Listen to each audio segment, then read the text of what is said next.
Howdy, folks. Happy Tuesday. Thankfully, I'm not doing the Buzzcast from my car as I did yesterday in the morning. It's always hairy because the Wi-Fi or the phone signal up in Canada, because I have a U.S. carrier, is always a pain in the butt. It's hit or miss. It was pretty decent yesterday, but sometimes it sounds like I'm at the bottom of a tomb or something like that. Okay, Russ, pre-show stuff. So let's talk about the NFL. They've got a program now where they're forcing players onto practice squads who are rugby players.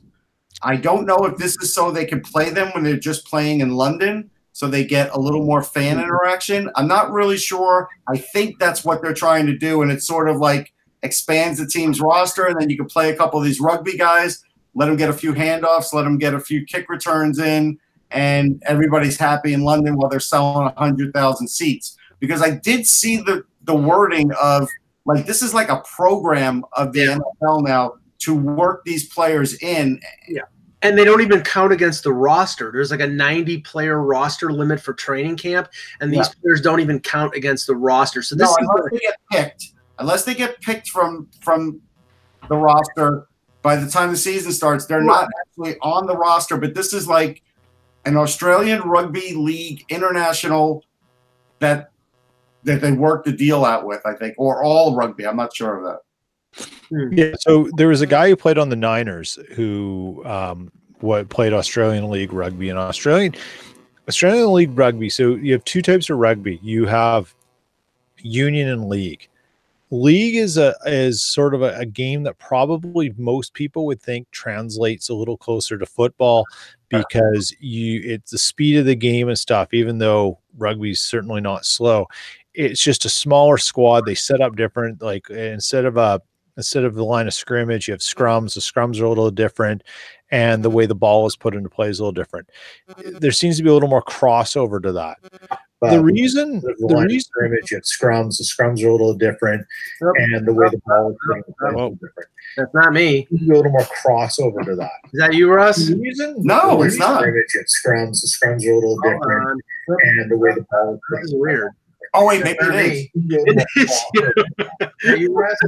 No, it's not. What? It was. Oh, come on. Jeez. Wow. So back to my great rugby point, because I'm the rugby guy here. Yeah. But the issue that comes with it, I think, is you probably, what I find funny about it is you probably have more talent of ex-football players who could go to rugby than you do rugby players who could come over. The thing about what makes rugby players appealing probably for teams is that their skill set's really diversified. You play both offense and defense. I will take anyone who's ever worn rugby cleats to tackle before I take anyone who's worn a pair of football cleats. It's night and day in the tackling ability. But also, rugby players touch the ball. You can be a football player and never see a ball for 3 games, depending on what you play, right? Yeah. You never put your hand on it. And that's something that rugby players all have touches. They all have skill doing something with the ball. It's a different set of skills. It's a different skill set, but it probably has value to it. But you have to also be someone who has the right frame to play football. You can't just be sort of a guy who's, fit and an athlete. You've got to have the right sort of height, the right sort of weight, the right breadth across the shoulders to do things, because football players, particularly when you look at positions, have a very distinctive physique for where they play. And if you're going to use a rugby player in that role, they're going to have a certain size level. Right. But, it's interesting. I think it's great, but I'd love to see more ex-football players going to rugby, because I think then the United States could become the world power in rugby. That's interesting. Now, I did interview before the Stadium Series Jordan Mailata, who plays for the Eagles. And, of course, the chat room was mentioning it to me, but I knew about him.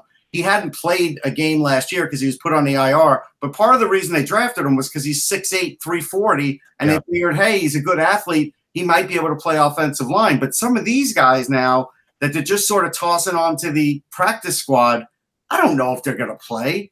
I doubt they're going to play. I mean, I just don't understand the program other than, does this just get people in England interested because they might be on a roster for the NFL? Do you think that's possible? I think it's possible, but Has the NFL had problems selling out its Wembley games? No. Well, they will if they keep putting the Jacksonville Jaguars. Yeah, I mean, does the NFL want to sell football, American football, in Australia? Maybe that's the answer. Maybe that's it. And I mean, the other thing is like, you ever watch some Aussie rules football? Yeah. That's a different game. Back in the day. Back in the day, I remember when Aussie Rules football used to be one of the big shows on ESPN. This is before ESPN had football, basketball, baseball. It was like college basketball, college baseball, and Aussie Rules football. And you see these guys like from the left hash mark kicking through like 4 different poles. And you didn't understand. At first, you didn't understand what the rules were. And then it was brutal. I mean, like, really, really, really brutal tackling. And I mean, there was no PED or concussion protocol or anything like that. These guys would destroy each other, and then they'd come out for the second half. Yeah. So anyway, all right, let's get started, guys. Hello, Hockey World. Today is Tuesday, April 9th, 2019. I'm Peter Tessier and formerly balmy Winnipeg. I'm Russ Cohen from Sportsology. It's 70 and sunny here, man. We've had snow for about 24 hours. Oh, that's horrible, Peter. The whiteout came early. I feel bad. Yeah, the whiteout came early. And I'm Michael Agello in overcast Buffalo, and this is the Hockey Buzzcast here on HockeyBuzz.com. All right, let's start with the big news that's going to happen. The news will be tonight, but the anticipation of the big news, which is the NHL Draft Lottery. Just going, and these are just the pure numbers, so we're just going through them briefly here. The Colorado Avalanche, with the pick that they got from the Matt Duchene deal, have an 18.5% chance of winning the lottery. And anybody who is a fan of Schadenfreude is hoping that Colorado wins the lottery just to make it. Schadenfreude? I don't know what the hell you're talking about. That is taking pleasure in someone else's demise. Okay. Yes, the demise. No one wants Ottawa to win this lottery. No one in the Central. Well, no one in the Central. No one in the Central, but a lot of people. That means everyone. The Central is the only division that matters. just like Central Standard Time is the best. Exactly. Oh, here we go. I know this is going to take place at 8 Eastern tonight. I know that. Oh. So anyway, the Colorado Avalanche in place of the Ottawa Senators have an 18.5% chance. LA 13.5, New Jersey 11.5, Detroit 9.5, Buffalo 8.5, and then I won't go through the percentages, but it goes down: Rangers, Oilers, Ducks, Canucks, Flyers, Minnesota Wild, Blackhawks, Panthers, Coyotes at 1.5%, and the Montreal Canadiens at 1%. Yeah, again, I think 4 or 5 teams could be easily lopped off this list because they were the last to be eliminated from the playoffs. They really should not have a chance at the first overall pick. They really shouldn't. If you want to say they could go from 2nd to 10th and get better odds for that and have them have 0 odds for the first pick, I'm okay with that. Well, it's funny you bring that up because I was at an event up in Toronto yesterday where a Sportsnet event with Jeff Merrick and Brian Burke was there, and Chris Johnston and Mark Savard. And Burke was asked a question from one of the fans regarding the lottery, and he was talking about how they should really go back to the bottom 5, having the only chance at winning the lottery, and that teams could move up. I think that's a little extreme. That's why I sort of changed it from what Burke said to this, because I think what Burke's saying is a little extreme. I don't think it should be just the bottom 5. Well, I mean, I think, and I can't remember how many instances there have been of teams that had like 1.5 or 3.5%. I think wasn't New Jersey one that moved up a lot? And I'm pretty sure when they weren't at the bottom when they got the Heishier pick. It was a longer shot. It wasn't. They moved up, but I don't think it was huge. Yeah, somebody moved up dramatically. That was Winnipeg when they got Laine. They were like 5th, weren't they? Though they were like 5th worst. They weren't like one of the. They jumped. I'm gonna. Well, I mean, look it up while we're talking. But So a couple things. One, nobody is rooting for Edmonton to get the number 1 pick. Nobody in the NHL. David, but nobody. Doesn't matter if you're Central Division or Pacific Division or Atlantic. Nobody is rooting for Edmonton. But Elliot Friedman said something interesting on one of his last podcasts, and I sort of agree with it.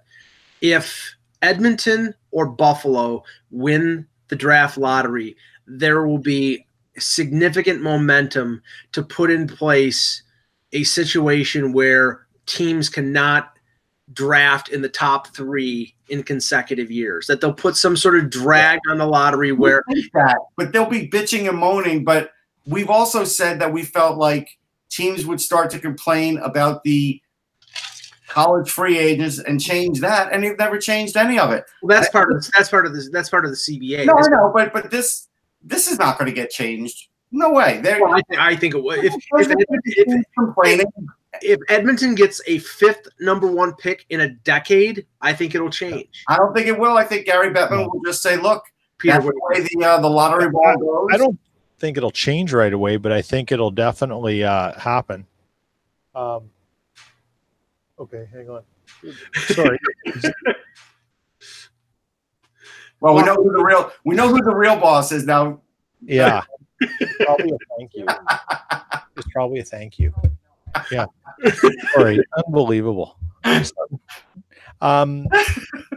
So I don't think Gary Bettman will want to change, but I think when it comes time, the Board of Governors will start talking about change, and that's when Gary Bettman will bring everything back to perspective.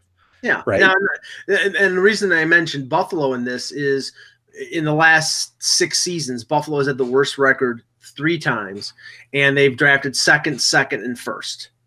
And now again, you can say, well, you're discouraging incompetence, which is, because you have to say that a team that drafts that deep that many times, that there's incompetence going on. It's not purposeful in the sense that I don't think they've been tanking for 6 years. They're actually trying to win, and they're bad. Right. So they continue to draft at the bottom. Now this year they are 5th. They have an 8.5% chance, and that that's not to say they don't have a decent opportunity to get the number 1 pick or at least move up. But if that happens, I can see teams out there saying, come on. It's like, okay, if it happens once, fine. But you can't keep saying they're going to get the number 1 pick over and over. And I know in Edmonton, they don't want number 1 picks going to and maybe this is sort of a bias here, but they don't want them going to a small Canadian market rather than guys going to Detroit or New York or places where it would benefit the league more. So I think if Edmonton or Buffalo wins, I think there's a chance that you'd start to see a movement where, the league will say, okay, they deserve a pick in the top 5 or whatever. But if they win the lottery and they were number 1 overall the previous year, they can be no higher than number 3. There's always that chance, right? But again, I just don't see it happening. Actually, I can make you the argument that if Jack Hughes went to Edmonton, the league would love it because they would market the hell out of him and Connor McDavid at the same time. They wouldn't care what you think or anybody else thinks. I don't think the league will care. I think what the league will care about as a whole is in the Board of Governors. Yeah, the league won't care. The teams will care. Okay, the Board of Governors, the teams will care is particularly when it comes to dollars, is why are we supporting teams that can't even get it right? And not just the draft, but everything. It becomes part of a bigger picture in that, like, honestly, and I've said this before, there needs to be an intervention in Edmonton. Ottawa is probably up next, and someone probably needs to take the Pagulas into a room and say, butt out for a bit. Like, go focus on the Bills. What's your bigger liability? Like, and such. And because the last thing Gary Bettman wants and is going to has to deal with is another situation that comes up out of the blue, like Atlanta, where things get so bad that he's got to find a rescue line quickly. Well, he's got a fallback position already set up right now, and that's Quebec City. So yeah, but they don't want that. They want the money. There's no money in it to move someone, right? And he's got. And the other thing is and the counterpoint to a lot of this is, how does the league go and say to the board of governors, if you feel like this is unjust and everything's a mess, you guys got to get better at your jobs? Because look at what George McPhee did. There's a lot of discussion points here. That for example, Peter, the other day on Sirius XM, I was on there and I blew some people's minds when I said the Rangers never had the first overall pick. Then I said it on this show. My point is, they've never complained about it. You've never heard the New York Rangers complain we've never had the first overall pick. Because most of the time, I mean, before the salary cap, they were content to spend millions and millions of dollars because that was the price of poker. Even now too, right? I mean, they would spend $9 million on Bobby Holik, and it didn't really matter to them because they had a $95 million payroll or whatever the hell it was. But that's been a lot of years since then. They still have never complained. Oh no. Well, but that's my basic point. If you're a team and that is your biggest bitching point, like Peter said, you've got bigger problems. Well, let me ask you this, because we watched Jack Hughes at the World Junior. We know he's probably going to be an NHLer with any of these teams that draft him. I mean, I can't see him going to play college or whatever. I would think fairly safe to say he's going to be in the NHL next year. Not the NHL. He could be a Europe guy.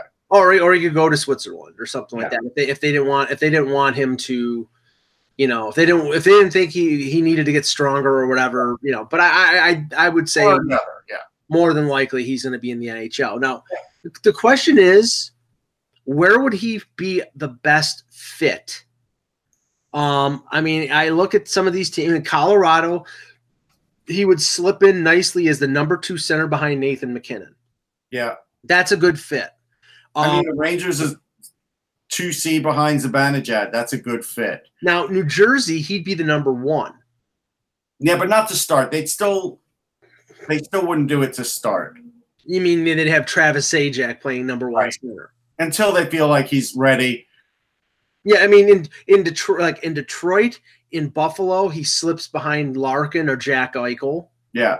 With New York, he slips behind Zibanejad. In Edmonton, it would allow them to move Draisaitl to the wing, possibly, or permanently. Oh, okay. Because they paid him $8.5 to be a center. But he's a left winger. That's what he is. I know, and that's and I know I'll take heat from this. If it's possible for somebody to score 50 goals to get for that to be a bad contract. Now, compared to some other wingers that are, Mark Stone is making $9.5 and he doesn't score 50 goals, but you paid Draisaitl $8.5 million to be a center. And if he's not going to be a center, then maybe because of escalating prices, that contract isn't onerous, but that was a bad signing or a bad contract because you signed him to be a center. Again, they got bigger problems. I will tell you this. I'm going to tell you, in Philly, if Philly got him, he would slot in at 1C, because I interviewed Chuck Fletcher yesterday on the Stick to Hockey podcast that people go on Twitter. You can find it. And he basically said he wants to keep Claude Giroux on the wing. And he wants to keep him on the wing simply because he wants him to have more offense and less draws. Yeah, he'd be 2 behind Couturier. Sorry, my brain wasn't working.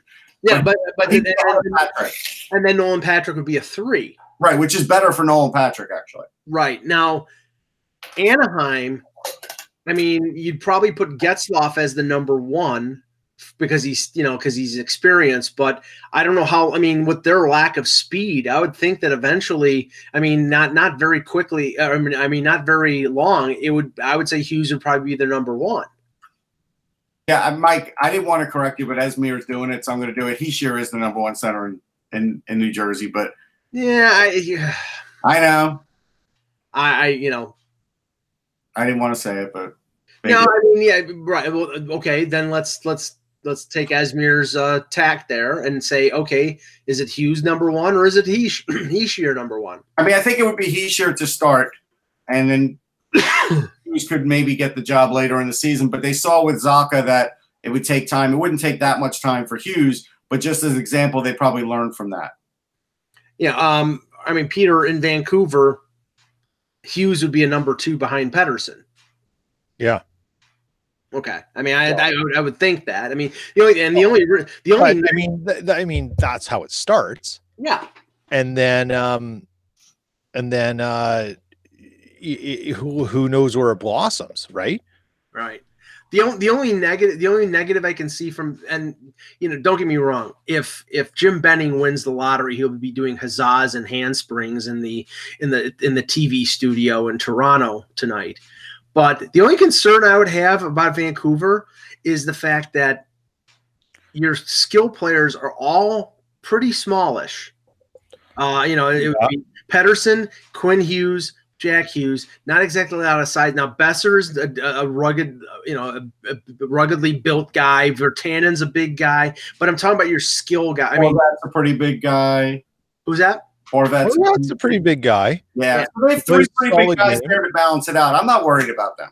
Yeah. I mean, look, Benning can always trade for size. Right. I don't know if you've heard of this guy. He's big. He lumbers around. He's from Vancouver. His name is Milan Lucic. Yeah. they're all available. You can get him. Interesting thing is, Ski brought up a real good point. He said if he went to Buffalo, he'd be 2 behind Eichel, and then he'd probably push Middlestat to the 3, which would help Middlestat too. Or he would keep Middlestat on the wing. But I think they'd probably push him to the 3. I do. Yeah. Well, and I mean, with Chicago, I mean, I think Dylan Strome is their number 2 now. Maybe would the fact that you got Taves and Strome, would that force Hughes to the wing? I was answering the chat room. Would if with the Blackhawks having Dylan Strome and Taves 1-2, if they won the lottery and drafted Hughes, would that mean that Hughes would start on the wing? No, they'll figure something out. Okay. And Florida's stacked at the middle. Arizona, he'd be the number 1 center, and I think he'd probably be the number 1 in Montreal. So it'll just be interesting to see how that works. No, I think he'd probably be 2 in Montreal to start. I think behind Kotkaniemi. I think they move up Kotkaniemi because they didn't have him as a 1 this year, simply because of age and strength. And then if Hughes is just been that good, then they'll swap him out. But and then Ryan Poehling is your 3rd line center. If he makes the team, which is a good chance he will, he'd be the 3rd. Yeah. Okay. Oh well. All right. We'll discuss the results of the lottery tomorrow. The draft. Sorry for my drop off there. Winnipeg. So in 2016, Winnipeg was slated to have. They're slated to have the 6th pick. They were 6th in line. They had a 7.5 chance of getting the 1st and a 7.8% chance of getting the 2nd, which they got. Right. So they moved up from 6th to 2nd, so 4 spots. And I don't know if anyone's moved up more. Philly last year for Patrick, they moved up in 2017, right? 2017, a couple of years ago. Yeah, they moved up 8 slots, I think. And Vancouver's had the worst luck in terms of the Vancouver. Yeah. Philadelphia moved up huge. That's the biggest jump. I knew there was one. I knew there was somebody who's like in the bottom 4. Was I right? Was it 8? It was something close to that. Yeah. They were what were they? They were 1, 2, 3, 4, 5, 6, 7, 8, 9, 10, 11, 12, 13th. Okay. And they moved up to 2nd. Yeah, so it was more than a 2.4% chance of winning the 2nd overall, and they did. Yep. And New Jersey moved up 3 spots to 4 spots to 1st.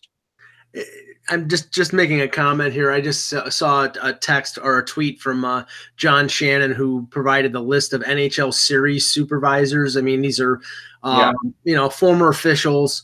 Most of them are former officials. A couple of them are former players. like Paul Dvorsky and Don Van Massenhoven. I just found it curious that the supervisor for the Boston Toronto series is former Leafs head coach Mike Murphy. Nah.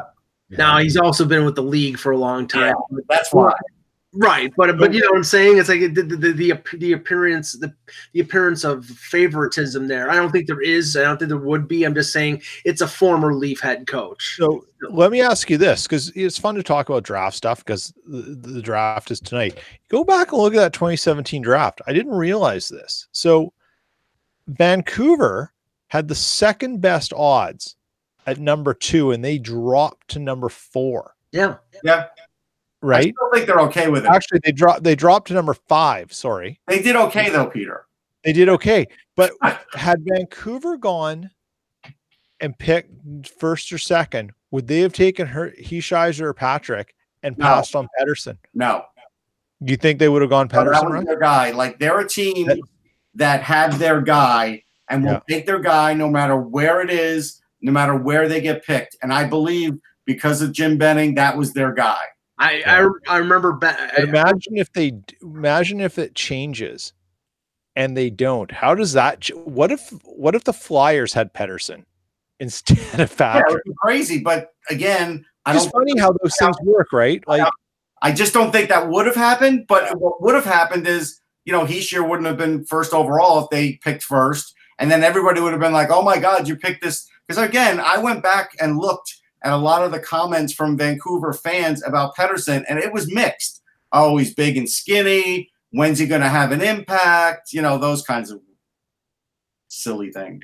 Yeah, and I know that a lot of people wrote it off as Brian Burke hyperbole, but in 2012, Burke said right after the draft, and a lot of GMs say this, but he said, I had Morgan Riley number 1 on our board. So if I had the number 1 pick, I would have taken Morgan Riley. Now, there's no way to prove that as a positive because they had the 5th pick and didn't have the number 1. And everybody at that point said Nail Yakupov is the number 1 pick. I can tell you, again, with this one, with great certainty, that leading up to the draft, Brian Burke was going to take Morgan Riley no matter what. Right. He was one of the few that was even talking about it before the draft, talking about him, because Morgan Riley before that draft had major knee surgery. Right. So there was talk about, did he lose his 2-step quickness? Because if you think about it, Morgan Riley doesn't have that 2-step quickness now, he's not Morgan Riley. He's, Jake Gardner. No, I'm kidding. But I had to say that for Mike's sake. But the point is, Burke wanted him no matter what. And anybody who asked him about him pretty much got that same answer. So, and you know how Brian Burke is. You really weren't going to change his mind. And the key there was Riley played late in the year. It was an ACL tear. He played late in the year and played in the WHL playoffs. Yep. They found out that his knee was fine and he still had his quickness. So they were not concerned about the injury when they drafted him. But anyway, so I mean, it'll be interesting to see what the lottery is, and we'll talk about the results. They weren't concerned about Tyler Biggs either until they were. Will you please? My God. We'll talk about the results of the draft lottery tomorrow, as well as our predictions for the 8 series. I'm going to answer a question in the chat room. Honestly, I want to answer this one honestly. Yeah. Thomas goes, is Dorian getting fired if the Avs get the number 1 pick? The answer is no. Again, even if they get the number 1 pick, you could say, oh, that was terrible trade, whatever, blah, blah, blah. If it's anywhere other than the number 1 pick, Brady Tkachuk is better than anyone in this draft other than Jack Hughes. So I wouldn't think that Dorian's job is ever going to be in trouble. It's not. Why would someone think it is? He's not the first one to do it.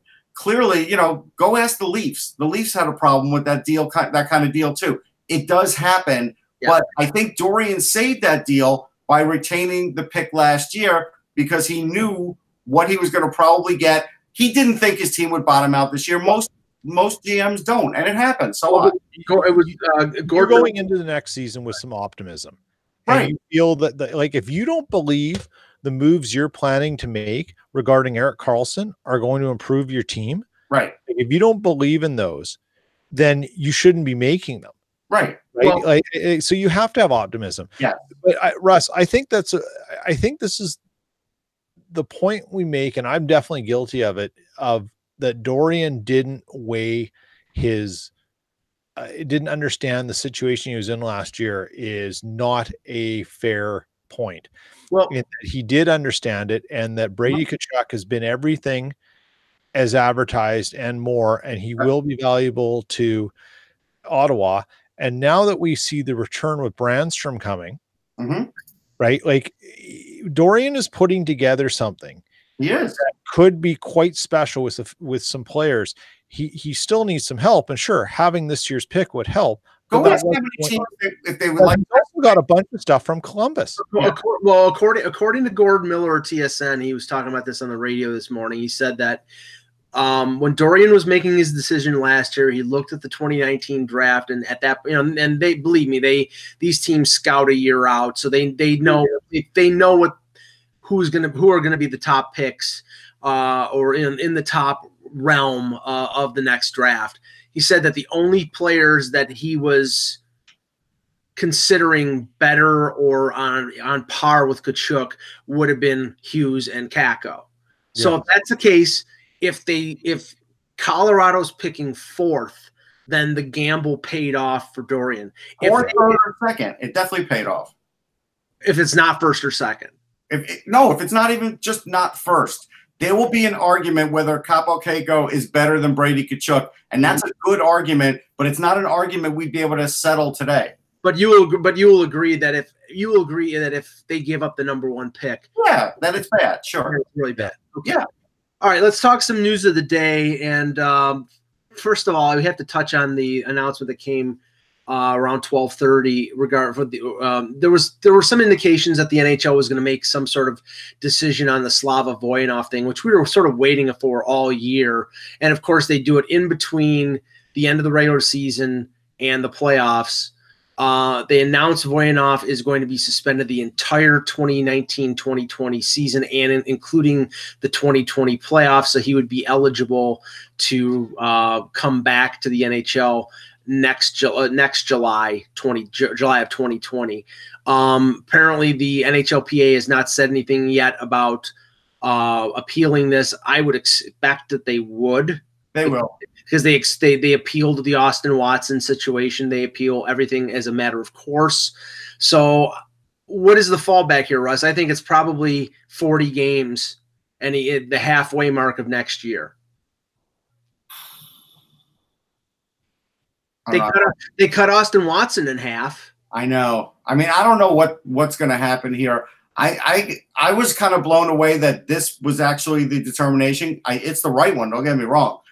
But it didn't seem like it was going to go this way. I kind of wonder if something else happened that they found out about with this player that they said, you know what, you need some more time away. And we're never going to know. But if the PA were to win this, it'd probably end up being half season. I guess that's fair. I think they threw a year at him because he escaped judgment before, because he left the PHL before they had a chance to lay a penalty on him. So, I mean, Peter, I almost get the feeling that they gave him a penalty over and above something because they knew that on appeal it would be cut down to, say, 40 games, and that's probably where they were looking to get in the first place. So they eventually get to where they wanted to go. Now, would the Kings keep him in hopes that Seattle would want him? They retain his rights. They still have his rights. So you kind of wonder if they work a deal with Seattle. If you're Seattle, no. Why do you even touch that? Yes, exactly. Peter, it's obvious why, because they would be getting a number one defenseman. Yeah. That's why. A top-bearing guy that they would never be able to get in this draft otherwise, and I do believe they would be interested. Like, you could blow your head. We could all say it. We could all say it's wrong. We could all talk about the implications, but we're talking about a hockey player that would be a top-pairing guy for them, and if an expansion team can get him, they're going to get him. And they could flip him somewhere because – They won't flip him. They'll use him. Yeah. Yeah, maybe. I mean, maybe. Yeah, but, Russ, you're not wrong. That's the reason you would do it. It's whether they're going to have the stones to do that and want to deal with it. That's the issue. And all it takes is, you're the new owner. You're kind of excited a little bit about this. You want to know about this expansion draft. You want to do things, and tell me what these players you're thinking about. Yeah, and this is the thing comes in. It's going to fall on someone's head that decision goes forward or not. And if you're worth your salt as the GM, you have to bring it forward. Whether you agree with it or not, you have to. But the decision is going to be made well before expansion, because expansion's in the summer of 2021. Yeah. So if he's a free agent July of 2020, and the Kings retain his rights, and the Kings are going to have to trade him or either keep him, which I would think they wouldn't, or trade him someplace else, and Seattle will not be in existence at that point. So they'll trade him to a team that is willing to, take the PR hit for a guy who did something. Or the Kings sign him to a 2-year deal in the hopes that they work out a deal with Seattle. Like, that's possible. Yeah, but you still have to play him for a year. You still have to bring a guy back. Somebody's going to play him, Mike. That is my point. Somebody in the NHL will play him. Right. Somebody will. I agree. I just don't think it's going to be the LA Kings. I don't know about that, because there's a different GM there now. I don't know if they're going to give away an asset like that. Probably not. So if you're a team trying to trade for him, what are you really offering for him? You're not offering good value. The Oilers employed a guy who killed someone. Why they should take a look at him, because they certainly need D. There's a lot of teams that would look at him. Right? Like, I mean, the moral the question about this is not moral compass, but where is your moral benchmark in this? That's the issue. If your moral benchmark is down here, if they bring it down, low down, I'm going real low, then anyone's going to be off of that. But then if you bring it up and your moral benchmark is here, you're going to see some teams consider it, because it solves some problems. And there's a lot of NHL teams who, if the underlying dirt of things that have gone on behind the scenes were revealed, the general fan and media stuff the moral benchmark would be torn to shreds. And we all know it. Yeah. I think you know what? I don't even want to pick on the NHL. It happens in football. It happens every day in football. Every day. Well, football's the worst. I would say this: 60% of the league would be interested in him if the Kings say they're going to trade him. Like, that's how high I think the number is. Right, because it's a case of asset management here. You're getting a right-hand shot first or probably a second pairing defenseman, who you probably wanted to pay a ton of money for, probably for a draft pick. I'm just thinking, I don't know if the Kings are going to want to deal with the media crap storm, even a year down the line. I mean, it'll be how many years since he was in the NHL? What, 6, 5? I mean, it'll be that long before he gets back. So, I mean, the first things first, we'll see if the PA decides to appeal it, and we'll see then after the appeal what will end up being the final penalty. Like I said, I would guess that it would be cut in half, which would mean 40 games. And then you're probably talking about a guy coming back in the middle of the season, and the Kings retaining his rights. He'd be I believe he's still a restricted free agent and just continues to move on until, I think he's got probably a year or two until he's a UFA. So it'll be interesting to see what happens. Now, we'll wait to get Russ's input on this, but the news that came out of Minnesota today, they had their end of the season presser, and the news was that Bruce Boudreau is going to stay as head coach of the Wild for the final year of his contract. And the interesting thing that came out from John Shannon of Sportsnet, he was told that ownership, Russ, we're talking about Boudreau here. Yeah. John Shannon was told that Wild ownership had no appetite to pay Bruce Boudreau for the final year of his contract to not coach. So that was a main reason why Bruce Boudreau is back. If you ask me, that's a stupid reason. Unless they're in a situation where they're retooling, and maybe they think they're a borderline playoff team, maybe they're not. But if you don't think he's the right guy, then you let him go. And if you think he's the right guy, then you probably should give him an extension. So he's in limbo. Or the guy you want isn't available. Yeah, I think that's a part. And if you fire Bruce Boudreau, there's no, given the amount of vacancies, there's no guarantee you're going to get the guy you want. So let him be a lame duck and let us continue on with our plan. If it works, it doesn't. If it works, great. If it doesn't, there's a natural endpoint to this at the end of next season. Like I get Fenton's strategy on this, because the strategy basically is, look, I'm going to keep doing my thing. Bruce isn't going to mess it up. So what's the difference? He might as well be here. And if we get lucky, like Peter said, great. And if we don't, that's fine too. And if Bruce is on board and he's not doing anything to prevent it, and those two have an understanding, and he goes, I'm giving you this kind of player. I'm going to make these kind of changes. I want to see these guys come up. I want to do this. And he's like, okay, that's fine.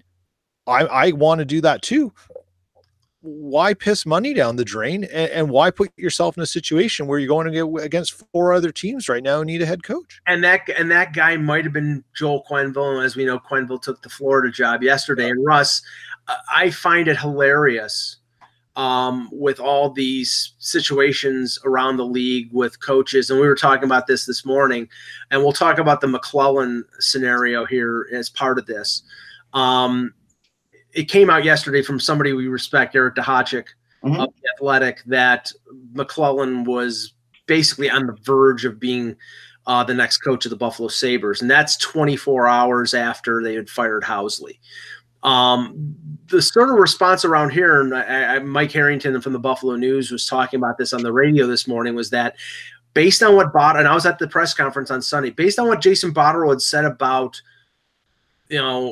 where they were going to go in terms of coaching, a quick hire of McClellan did not fit where he was saying they were going to go. He was basically saying, I'm going to get together with Randy Sexton and Steve Greeley, the management group of the Sabres, and we're going to look at this, very carefully and make our decision on what type of coach. And this would be reactionary, almost to the point, Russ, that if it was true that they were going in on McClellan, I would think that was a ownership initiated hire rather than a general manager initiated hire. But it didn't happen.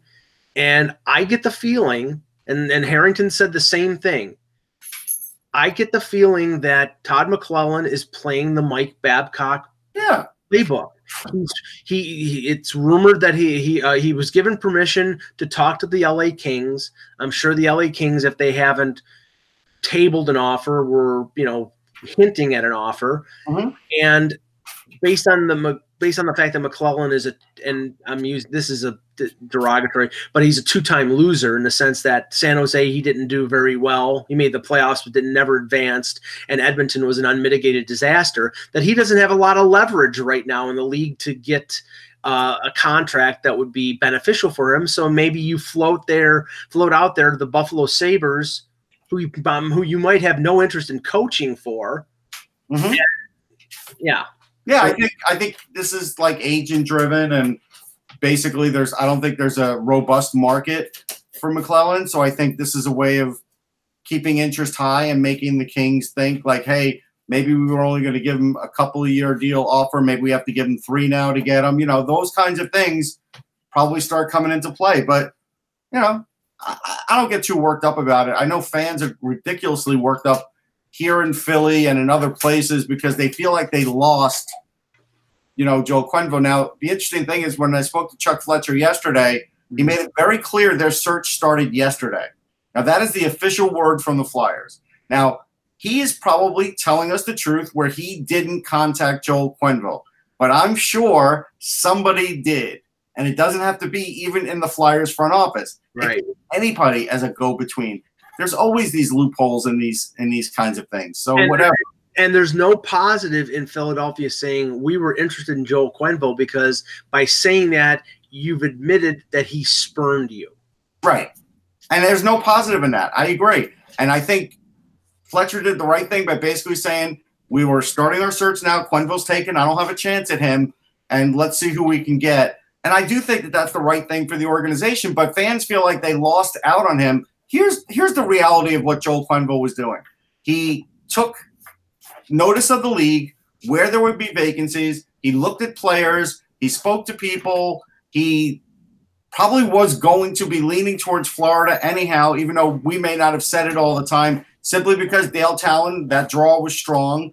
And again, the chance of Panarin and Bobrovsky going there. Like, you put all those things together, I don't know if any other team stood a real chance. We did see that they did have a quick discussion in St. Louis. That didn't go anywhere. So whatever. And Peter, I look at it from the Buffalo situation. They struck out on Babcock. Bilesma was a failure here. Now he was a failure because I think his general manager didn't help him very much, but he also had basically a player insurrection on his hands. They had a coach that they liked. Apparently Phil Housley was liked in the locker room, but they didn't play for him. Now you've got a situation where if McClellan does go to LA, you've struck out on him. You struck out on Babcock a few years ago. Buffalo, and this is a phobia with Buffalo. It's the small city syndrome. And I know this because I live here. They're always, they were ecstatic when they got Rex Ryan as the Bills coach. I know that was so bad. It's like he likes us. There's the Sally Field Opera thing. He likes us. He likes us. So, this is one of the things we've heard about with all the McClellan stuff coming out in the last 2 days. And Winnipeg is a small city too. And Winnipeg has a complex. And Winnipeg wants to be taken seriously. Jets fans still have this underlying sort of weird fear that the team could go away, that no one really cares about Winnipeg. And why then do teams, if they have these fears, if these things do kind of exist with them, that they have to sort of validate themselves by a name or a title, why is that their validation? Shouldn't their validation be something else? It's a weird way to validate yourself. And you and owners and presidents or whoever they are need to break free from that. And they need to say the name isn't the coach. It's what the person does that makes the coach. And if you're looking at that, then you should be able to go and say, we will establish our identity. We will validate ourselves by being different and doing something that others aren't willing to do, or that we're going to do and make it work. And that's what the Buffaloes, the Winnipegs, and even the Edmontons need to do. And you have to find those guys, and you have to, you should, like, as much as we scout players, if you're a team, if you believe in January that, and let's just use January, I'm just picking an arbitrary date, that if XYZ doesn't happen, we will part ways with the coach. Then what is your process of looking at that? If you're just going down the Rolodex of guys who've already coached the NHL, you're not doing yourself any service. You need to put together as much scouting about coaches as you do about players and who's around. There's 100 good coaches out there, but people have to believe to give them a chance and let things go and learn from what mistakes and things like that happened with Dave Haxtell, a perfectly great college coach, all accounts, sterling reputation, didn't work well in the NHL, and maybe didn't work well with the Flyers, but he could work well in another capacity. Learn about those things. And I think that's probably one of the most undiscovered areas that we're at with hockey right now, is how do we look at the assets that don't count against the cap and find the best ones that are available to us. I mean, look, Jim Montgomery's working out well. I mean, it's just, it's always going to be a crapshoot, and it's always going to be how it fits in an organization. And it's always going to be about how it fits in an organization with the players they have, the players they plan on getting, the players they plan on drafting. It's very complicated. I know fans think it's a very simple thing to do. It's not. And that's why when teams get together, as an example, like what Fletcher said yesterday is backup goalie. What they're doing for backup goalie is way more complicated than I thought they were going to do. They have a list. And he said Elliott and Talbot are on the list. And not only do they want one, but they probably want two. So now that means they're going to have two. They already have Alex Lyon under contract. So they're looking to not only fill Lehigh, they're looking to have the backup in Philly and have the backup to the backup. And he also said one of the goalies will play 30 games and the other one will play 50. So even if Carter Hart is the starting goalie, he's not going to play more than 50 games. And if Carter Hart has a hiccup, then he's probably going to play 30 games. That's how they're going to work it. That's a pretty good plan, if you ask me. Yeah, and based on the lack of durability of their goaltending over the last few years, you should stock the shelves with goalies. Yep. Yeah, I mean, it does make sense. I mean, the one thing that and we were talking about Buffalo and the small marketitis that they have. Big market teams can get taken advantage of too. I mean, I've railed about this for years. The reason why there was such euphoria for the John Tavares signing in Toronto is I could count on how many hands on both hands at least the number of big free agents that use the not the threat but the promise of going to Toronto to get their name out there to generate money from other teams like Brad Richards. I mean, they talked about Brad Richards going to Toronto, and then Brad Richards went to the Rangers. And they talked about other big free agents and Steven Stamkos, and then he ended up going back to Tampa Bay. Toronto could get used just as much as Buffalo could get used in a different way. And, it's just it's a situation now where I think Buffalo shouldn't shoot for a big name simply because he's a big name. They should shoot for the right coach to make them be a better team quicker. And it might not be a big name guy. It could be the guy who's their coach in Rochester. That might be the best move for them. Who knows? But, just going out and saying Todd McClellan because Todd McClellan's a big name and has been a coach for a number of years, that's not the reflex that you should, take or go on. So I agree. Russ, do we have any questions in the chat? Let's see. I do want to let people know in the chat room that because I was getting asked before the lottery about the draft, I did put out my top 12 so people can go to sportsology.com and see that. Still have to work on the rest for the third, to round out the 31, but it'll happen in the next week. But since people were asking, I knew I could get the top 12 in, so I did, because I'm going to be up in Buffalo with Mike, and we're just going to be eating a lot of wings, not doing much else. So I wanted to at least get that in first. Eating a lot of wings and watching a lot of playoff hockey after the Frozen Four. So yeah, that's true. All right, so let's see. Question. Let's see.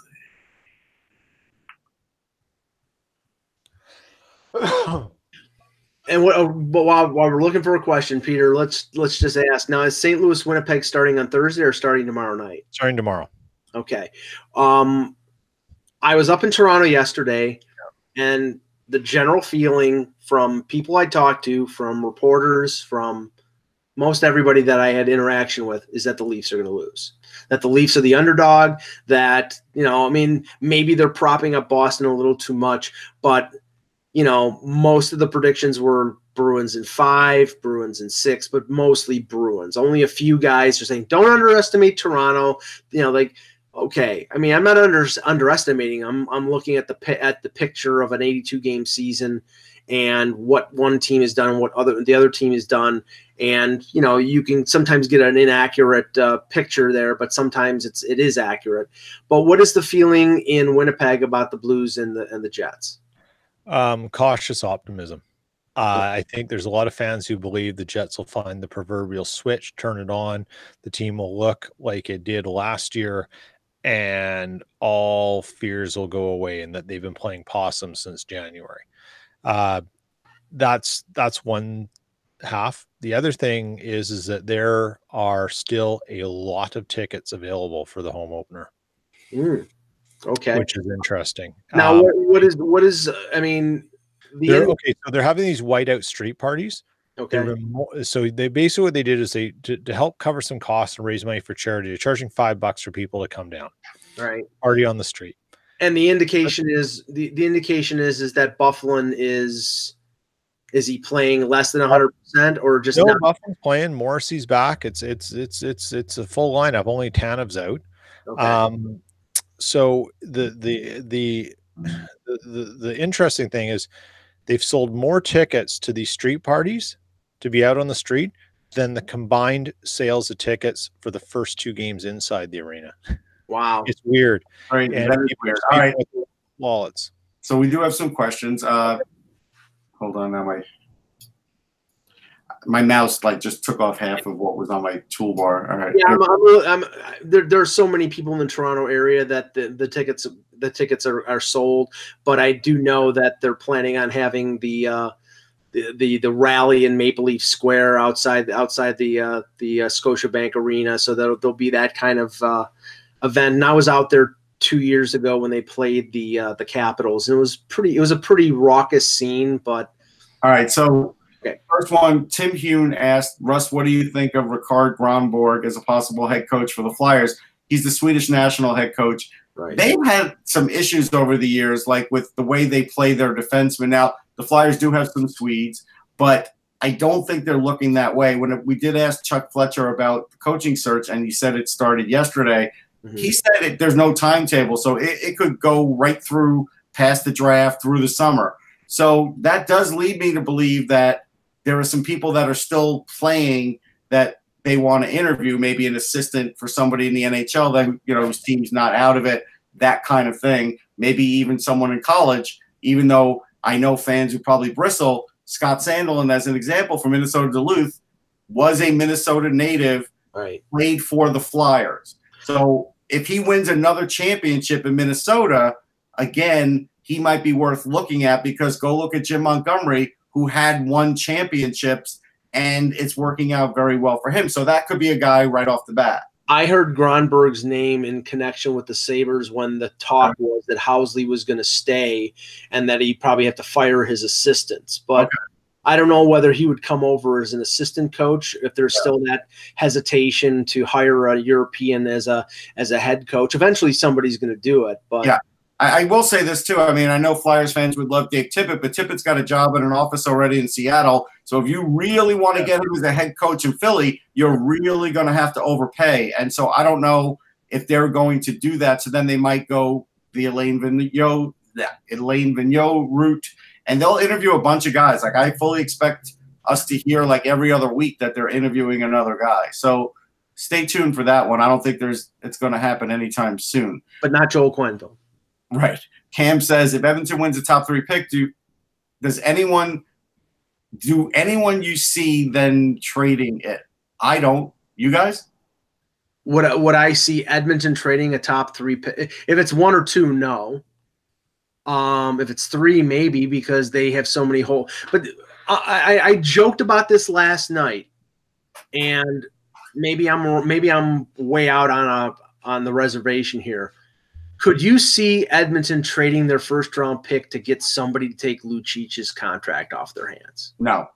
Still not worth it. It's not worth it. Okay. You're better to find a way to put Lucic in a scenario that he can lumber along and not hurt McDavid.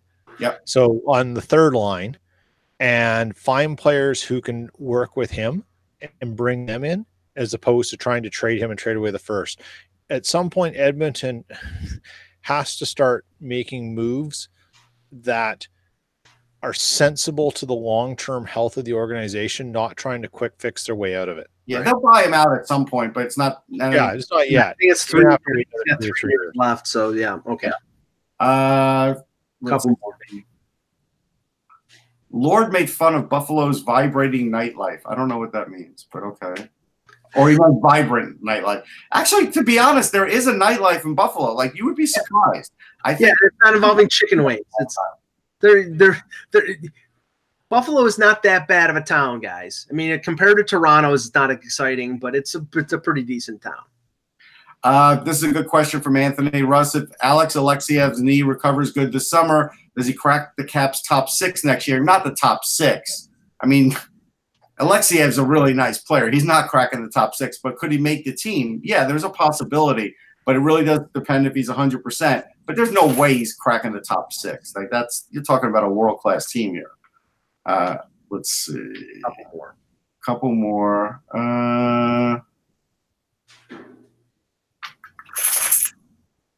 No, I think that's it. Okay, that's good. All right, we'll be back tomorrow. Like I said, we'll have our predictions, and we'll we'll bemoan the fact if Edmonton won the draft lottery. If not, we'll discuss what team was lucky to win the lottery and who moved up and who moved down. It should be an interesting night in Toronto. For Peter Tessier, for Russ Cohen, I'm Michael Agello. Thank you for watching, and remember, without the buzz, it's just hockey.